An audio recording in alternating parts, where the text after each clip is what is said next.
Prelims 2024 జరుగుతున్నటువంటి నేపథ్యంలో exam దగ్గర పడే కొద్దీ చాలామందికి అనేక రకాల భయాలు వెంటాడుతూ ఉంటాయి.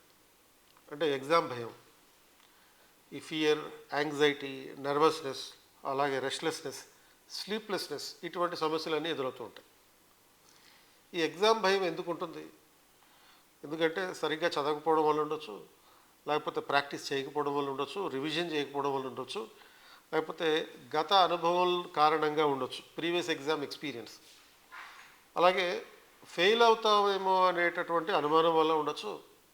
అండ్ అలాగే ఎక్సెసివ్ ఎక్స్టర్నల్ ఎక్స్పెక్టేషన్స్ అంటే మన బంధువులు, మన పేరెంట్స్ మన నుంచి విపరీతమైన ఎక్స్పెక్టేషన్స్ పెట్టుకుంటారు. ఆ ఎక్స్పెక్టేషన్స్ తట్టుకోలేనటువంటి ప్రెషర్. తర్వాత సిలబస్ పూర్తి చేయలేదని, అలాగే చదివింది మర్చిపోతామని, ఆర్ తక్కువ మార్కులు వస్తాయేమో అని, ఇలాంటి భయాలన్నీ ఉంటుంటాయి. నిజమేంటి అంటే ఈ భయాలు అందరికీ ఉంటాయి, నీ ఒక్కడికే కాదు. నువ్వు అంటే 13 లక్షల మంది లేకపోతే అపియర్ అయ్యేటటువంటి ఎగ్జామ్కి ప్రతి ఒక్కరికి భయం ఉంటుంది. నీ ఒక్కడికి ఈ భయం ఉండదు. ఆల్రెడీ 2-3 అటెంప్ట్లు ఇచ్చిన వాళ్ళకి కూడా ఈ భయం ఉంటుంది. రియాలిటీ ఏంటంటే ఎవ్వరూ కూడా 100% సిలబస్ని పూర్తి చేయలేరు. నువ్వు ఒక్కడవే కాదు, ఎవ్వరూ పూర్తి చేయలేరు. మ్యాక్సిమం ఒక వ్యక్తి సిలబస్ కంప్లీట్ చేయడం అంటే, కాంప్రహెన్సివ్గా సిలబస్ కంప్లీట్ చేయడం అంటే అది మ్యాక్సిమం ఒక 30-40% మంది ఉంటుంది అంతే. ఆ 30-40% కూడా 100కి 100 చేయలేరు.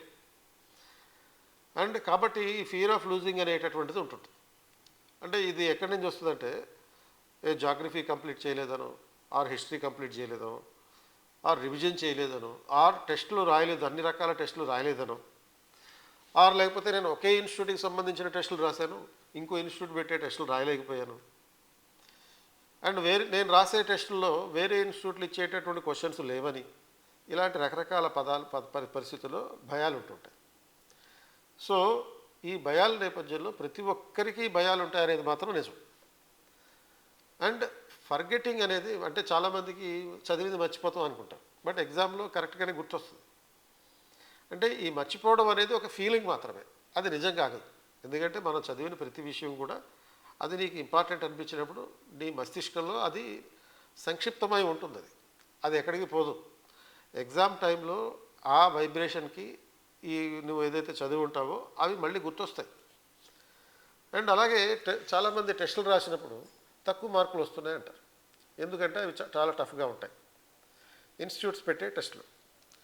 But don't worry about the test conducted by the institutes. ఎందుకంటే మీరు టెస్ట్ రాయడం అనేది ఇంపార్టెంట్.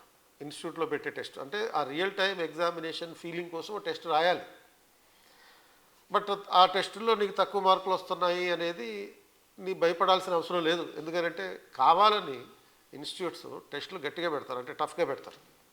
ఎందుకంటే ఎలాంటి పరిస్థితుల్లోనైనా సరే నువ్వు ప్రతి ప్రశ్నకి ఆన్సర్ చేయడానికి సిద్ధంగా ఉండాలని చెప్పి, అంతే తప్ప కావాలని టఫ్గా పెట్టి నీకు మార్కులు తక్కువ వచ్చేటట్టుగా చూడడం కాదు అక్కడ ఉద్దేశం. కావాలని టెస్టులు టఫ్గా పెట్టడంలో ఉద్దేశం ఏంటి అంటే నీకు రియల్ ఎగ్జామ్ రాసేటప్పుడు ప్రతి ప్రశ్న నీకు సులభంగా కనిపించడం కోసం. కాబట్టి ఈ రియాలిటీని దృష్టిలో పెట్టుకోవాలి. అండ్ సపోజ్ మీరు కనుక 60-70% సిలబస్ కంప్లీట్ చేస్తే మీరు ఎగ్జామ్ క్లియర్ చేయొచ్చు. మీరు 100% సిలబస్ కంప్లీట్ చేయక్కర్లేదు. అండ్ తర్వాత మీ స్ట్రెంగ్త్స్ ఏంటో ఆ బలాల మీద ప్లే చేయండి. అంటే మీ బలం ఏంటి? కొంతమందికి ఏ సబ్జెక్టుల మీద మీకు ఎక్కువ కాన్ఫిడెన్స్ ఉంటుందో అది మీ బలం. పాలిటీ ఎక్కువ కాన్ఫిడెంట్ ఉండొచ్చు, ఆర్ హిస్టరీ ఉండొచ్చు, ఆర్ జాగ్రఫీ ఉండొచ్చు, ఆర్ 3 ఉండొచ్చు. ఇప్పుడు మొత్తం సిలబస్లో ఉన్న ప్రతి యూనిట్ మీద కాంప్రహెన్సివ్ కమాండ్ ఉండడం అనేది ఏ మనిషికైనా ఇంపాసిబుల్. కాబట్టి మీరు ఆ మొత్తం సిలబస్లో మీకు ఎక్కువ ఏ సబ్జెక్ట్ ఈజీగా ఉంటుందో ఆ సబ్జెక్ట్ మీద ఈ మిగిలిన టైంలో రివిజన్ చేయండి. Don't read anything new which you cannot revise. అంటే మీరు రివిజన్ చేయలేనటువంటి ఏ సబ్జెక్ట్ని ఇప్పటికిప్పుడు కొత్తగా చదవద్దు. ఆల్రెడీ మీరు క్లాస్కి అటెండ్ అయ్యి ఉంటే ఆ క్లాసులో మీరు రాసుకున్న నోట్స్ ఏదైతే ఉంటుందో ఆ నోట్స్ మాత్రమే చదవండి. మీరు పాటికి చాలా టెస్టులు రాసి ఉంటారు, ఆ టెస్టులు రివైజ్ చేయండి. కరెంట్ అఫైర్స్ చదివి ఉంటారు, ఆ కరెంట్ అఫైర్స్ అన్నీ ఒకసారి చదవండి. సో ఇటువంటి పద్ధతులు పాటిస్తే మీకు భయం లేకుండా ఎగ్జామ్ రాయొచ్చు.